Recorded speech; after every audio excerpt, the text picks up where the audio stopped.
ඔය මේ ඊශ්‍රායල් පලස්ටයින් යුද්ධය ගැන කතා කරද්දී අපිට වැදගත් පොතක් තියෙනවා මෙන්න මේක The End of the History and the Last Man Francis ෆුකුයාමා.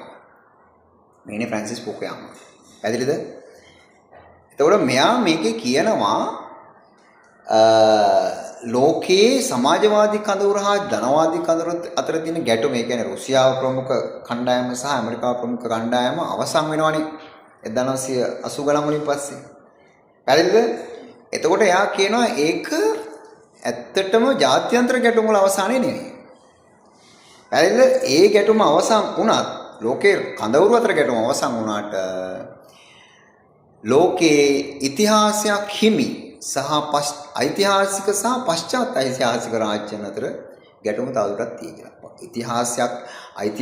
ඉතිහාසයක් තියෙන සහ පශ්චාත් ඓතිහාසික. ඒ කියන්නේ ඉතිහාසයක්, ඒ කියන්නේ මෑතකාලීන ඉතිහාසයක් තියෙන සහ දිගු ඉතිහාසයක් තියෙන කණ්ඩායම් අතර ගැටුම දිගටම තියෙයි කියලා කියනවා. ඒකේදී යා කියනවා ඊශ්‍රායල් සහ කුර්දිවරු, පැහැදිලිද? ඊට පස්සේ ඇසිරියන් වරු සහ ඇමරිකානුවරු. කවුද මේ ඇසිරියන් වරු කියලා කියන්නේ? ඇසිරියන් වරු කියලා කියන්නේ අතීත මෙසොපොතේමියානු ශිෂ්ටාචාරයට අයිති ඉරානය, ඉරාකයේ, ජෝර්දානය ඔය තියෙන ප්‍රදේශයේ ඒ අය. තේරෙනවද කියන එක? එතකොට අපි දන්නවා ඉරාකයේ, ඉරානය කියලා කියන අවුරුදු 7000ක් විතර ලෝකේ පැරණිම ශිෂ්ටාචාරය හිමි රට. තේරෙනවද මේ ප්‍රදේශයේ? පැහැදිලිද? මේ අය සහ ඇමරිකාව අතර ගැටුම දිගටම තියෙයි කියලා ෆ්‍රැන්සිස් ෆුකුයාමා කියනවා. පැහැදිලිද කියන එක? මෙතෙන්දී අපි අර පිටින් ඇමරිකාව නිකම්ම ගිහිල්ලා ඊශ්‍රායලයේ හින්දා බෝම්බ දානවා කියන එකට අමතරව ඇමරිකාව පොඩි ඊර්ෂ්‍යාවක් ජලක් තියෙනවා. ඒ වගේ ලොකු ප්‍රෞಢ ඉතිහාසයක් තියෙන ශිෂ්ටාචාරයක් තියෙන රටක් එක. මොකද ඇමරිකාවට අවුරුදු 400 විතර ඉතිහාසයක් තමයි තියෙන්නේ. ඒක කවුරුත් නොදකින පැත්ත. පැහැදිලිද? ඊට පස්සේ අනිත් එක තමයි ඇයි ඇමරිකාව මෙච්චර ඊශ්‍රායලට කඩ යන්නේ කියන එක. තේරෙනවද? මොකද ඔච්චර කැක්කුම කියන එක. පැහැදිලිද? ඒකට සරලම හේතුව තමයි ඇත්තටම 1947 වගේ වෙනකොට ඔය පලස්තීන භූමියට අයිති භූමිය, පලස්තීනට අයිති භූමිය තමයි ඊශ්‍රායල කියන එක නිර්මාණය කරන්නේ. එතකොට ඊට කලින් යුදෙව්වන්ට රටක් තිබ්බේ නැහැ. තේරෙනවද? මම කලින් ඔයගොල්ලන්ට කියලා තියෙනවා. ඒ කියන්නේ මොකක්ද සිද්ධ වුණේ? අර 1200 ගණන් වල ඔටෝමන් තුර්කිය අධිරාජ්‍ය ව්‍යාප්ත වෙනවත් එක්ක යුදෙව්වෝ ඒ ප්‍රදේශයෙන් එළවලා දැම්මා. තේරෙනවද? ඊට පස්සේ උන්ට රටක් තිබ්බද? නැහැ. ඊට පස්සේ මුස්ලිම් අය තමයි මේ පලස්තීනයේ කියන ප්‍රදේශයේ උපගේම මුස්ලිම් ජනවාස බිහි වුණේ. පැහැදිලිද? ඊට පස්සේ 1915 දී විතර ඔය බ්‍රිතාන්‍ය විදේශ ඇමතිවරයෙක් වෙච්ච ආර්තර් බෙල්ෆර් එයා පොරොන්දුවක් දෙනවා අපි උඹලට මේ රාජ්‍ය නැවත මෙතන ස්ථාපනය කරන්න අවසර දෙනවා කියලා. ඒ වෙද්දී ඔය පලස්තීනයේ කියන රටේ අවුරුදු 600ක් මුස්ලිම් අය ජීවත් වෙලා හිටියේ. ඒකට ඒ අය පැත්තකට කරලා තමයි මේ ඊශ්‍රායල කියන රට උතන නිර්මාණය කරන්නේ.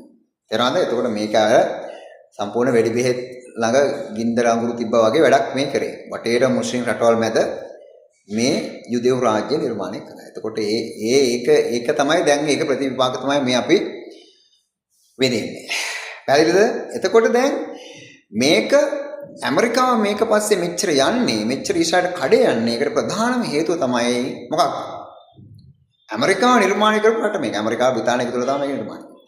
අනිත් එක තමයි ඊශ්‍රායලයේ ඉන්න යුදෙව්වන්ට වැඩි යුදෙව් සංඛ්‍යාවක් ඇමරිකාවේ ඉන්න. ඒතර අපි දන්නවා යුදෙව් බලපෑම් කණ්ඩායම්, යුදෙව් ලොබි කණ්ඩායම් ලොකු බලපෑම් කරන ඇමරිකානු ආණ්ඩුවට වහාම මේකට මැදිහත් වෙන්න කියලා. සහ ඇමරිකාවට තියෙන අභිමානයක් තමයි ලෝක බලතාව වශයෙන්. තේරෙනවද? මේකට මැදිහත්. අනිත් එක තමයි ඇයි ඉරානයට මෙච්චර බය? ඇයි ඉරානයේ න්‍යෂ්ටික ශක්තිය විනාශ කරන්න හදන්නේ? ඔය කියන හැම රටකම න්‍යෂ්ටික බලයක් තියෙනවනේ. නියුක්ලියර් පවර්ස් තියෙනවා. ඇමරිකාවට තියෙනවා, උතුරු කොරියාවට තියෙනවා. මෙතන ඉරානෙම ටාගට් ඇයිද දැන් ඇමරිකාවට නියුක්ලියර් වෙපන් එකක් තියාගන්න පුළුවන් නම් තේරෙනවද? තව ඔය රටවල් ගොඩකට තියෙනවනේ. ඒ හැම එකකටම පුළුවන් නම් ඇයි ඉරානයට විතරක් බැරි නියුක්ලියර් වෙපන් එකක් තියාගන්න?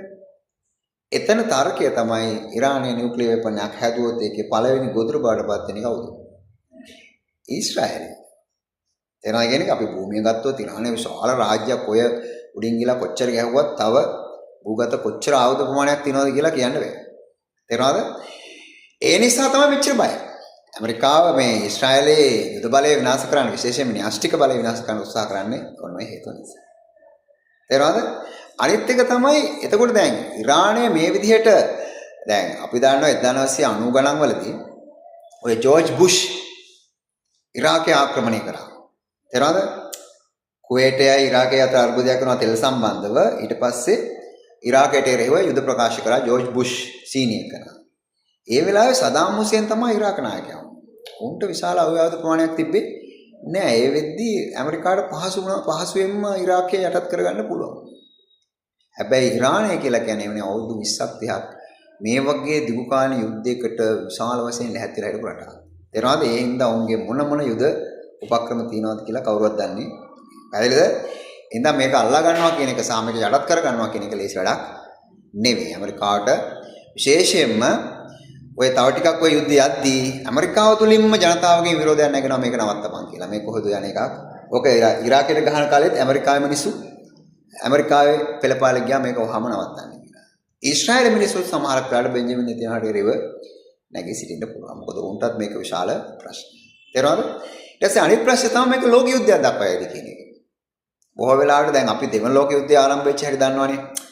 තේරෙනවද? හිට්ලර් වටේ තියෙන රටවල් ආක්‍රමණය කරා. විශේෂයෙන් පෝලන්තය ආක්‍රමණය කරාට පස්සේ බ්‍රිතාන්‍යය ප්‍රංශය බය වුණා. දැන් අපිටත් කැම ටික හම්බ වෙනවා තමයි කියලා. ඊට පස්සේ බ්‍රිතාන්‍යය ප්‍රංශය එකතු වුණා. ඊට පස්සේ අර බොස්ටන් වරායට බෝම්බ දැම්මට පස්සේ ජපානු ඇමරිකාවත් සම්බන්ධ වුණා. ඊට පස්සේ මේ විදිහට ලෝකෙම ටට්ටක් ගාලා දෙපැත්තට සම්බන්ධ වෙලා එක ලෝක යුද්ධයක් වුණා. නමුත් වර්තමානයේ තියෙන තත්ත්වය අනුව අපිට එච්චර වේගකින් ලෝකයේ අනිත් රටවල් මේ යුද්ධයට සම්බන්ධ වෙන්නේ නැහැ. ඇයි ඒකට හේතුව තමයි එකක් දැන් රුසියාව දැනටම යුක්‍රේනයත් එක්ක යුද්ධයක ඉන්නවා. තේරෙනවද? චීනය කියලා කියන්නේ හරි කපටි රටක්. ඔවුන්ට එහෙම අනුන්ගේ කුණු වලට කරගෙන ඒවා අවශ්‍ය නැහැ. ඔවුන්ට අවශ්‍ය නැහැ තමන්ගේ අව්‍යාවද ටික බිස්නස් කරගෙන එහෙම ෂේප් එකේ ඉන්න. තේරෙනවද කියන එක? ඉතින් ඒ හින්දා මේක යෝක යුද්ධයකට යයිද කියන එක තාම කියන්න අමාරුයි. නමුත් එහෙම නොයායින්ද කියන තත්ත්වෙකුත් නැහැ. පැහැදිලිද? ඊට පස්සේ ඇයිම ඉරාන මේ වටපිටාවේ රටවල් ටිකට ගහන්නේ? අපි හිතපු නැති විදිහට ඕගොල්ලන් හිතනවා දැන් වටේ ඉන්නේ ඔක්කොම මුස්ලිම්නේ. එක්සත් අරාබි එමිරාජ්‍ය, කුවේටය ඔය වටේ රටවල් සීට්ටම ගහනවා. ඒක අසාධාරණයි කියලා ඕගොල්ලන් හිතන්නේ. නේද? මොකක්ද ඒකේ හේතුව? ඒකේ හේතුව තමයි ඇමරිකාව මේ රටවල් ගොඩක තමයි තමන්ගේ කඳවුරු පිහිටවාගෙන තියෙන ඉරානයට එරෙහිව. එරාන විතර ගහන්නේ නිකන් රටවල් වලට නෙමෙයි කඳවුරු වලට. ඇමරිකන් බේසස් වලට. තේරෙනවද? නැත්තම් ඩුබායි වලට අපි දන්නවනේ කවදාකවත් ඩුබායි කියන්නේ හරි ලක්ෂූරියස් ඒක. විදිහට මිනිස්සු ජීවත් වෙන රටක්. ඒ රටවල නිකරුණේ ගහන්න හේතුවක් නෑ. ඒ රටවල නිකන් නෙමෙයි ගහන්නේ. ඇත්තට මේ රටවල් වැරද්දක් කරලා තියෙන ඇමරිකාට ඉඩ දීලා තියෙනවා තමන්ගේ රටේ කඳුරු පවත්වාගෙන යන්න. තේරෙනවද? අනිත් එක ඔය ෂියා සහ සුන්නි කියන ભેදයක් මෙතෙන්ට පොඩ්ඩක් බලපාලා දෙනවා. ෂියා මුස්ලිම් කියලා කියන්නේ කවුද? ෂියා මුස්ලිම් කියලා කියන්නේ ප්‍රොෆට් මුහම්මද් මගේ පස්සේ අර එයාගේ ෆැමිලි එකේ අයටම ඒ නායකත්වය දෙන්න ඕන කියන විශ්වාස කරන කණ්ඩායම. නේද? එතකොට සුන්නි කියලා කියන්නේ ටිකක් ඊට වැඩිය වෙනත් නායකයන්ට මේක දෙන්න ඕන කියන එක. එතකොට 85ක් විතර ලෝකේ ඉන්නවා සුන්නි. නේද? 15ක් විතර තමයි ෂියා ඉන්නේ. එතකොට 15 ෂියා අයිති වෙන්නේ යේමනය, ඉරානය, ඇදෙල ඔය වගේ රටවල්. මම හිතන්නේ පාකිස්තානය කොහොමද වන්දන්නේ ඔය වගේ රටවල් කීපයක් විතරයි අනිත් ඔක්කොම සුන්නි. ඉතින් මෙන්න මේ ભેදයක් හේතු වෙලා තියෙනවා ඉරානයට සමහර රටවල් එරෙහි වෙන්න. පැහැදිලිද? ඉතින් මේක තමයි ඕකේ ඇත්ත తত্ত্বය.